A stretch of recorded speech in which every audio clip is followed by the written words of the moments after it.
La situation des travailleurs au centre des échanges entre le Premier ministre de la Transition, Pahemi Padague Albert, et le président de l'Union des syndicats du Tchad, UST, Barka Michel.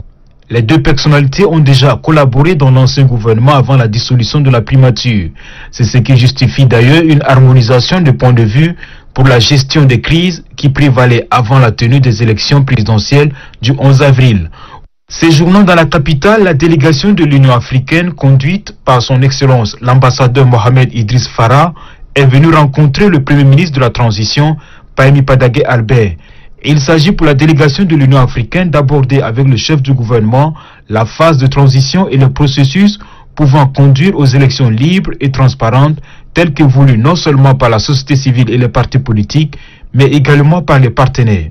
Que nous avons rencontré aujourd'hui, qui nous a donné des éléments d'éclaircissement importants sur la situation politique qui prévaut dans ce pays central, dans cette partie du continent africain, et nous savons combien le Tchad est un pays important dans le cadre de la lutte contre le terrorisme et l'extrémisme violent.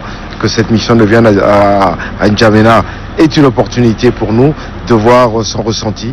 C'est dans les perspectives qui sont les siennes pour aller vers une transition apaisée en ayant tous les partis politiques, jeunes, femmes, autour de ces questions cruciales.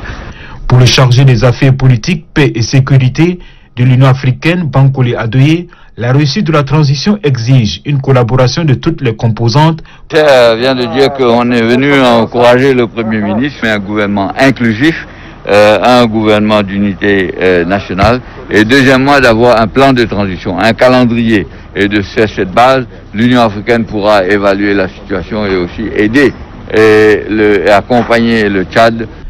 La délégation de l'Union africaine, conduite par son Excellence l'ambassadeur Mohamed Idriss Farah, invite toutes les couches de la société civile et partis politiques à œuvrer pour la stabilité des institutions issues du Conseil militaire de la transition.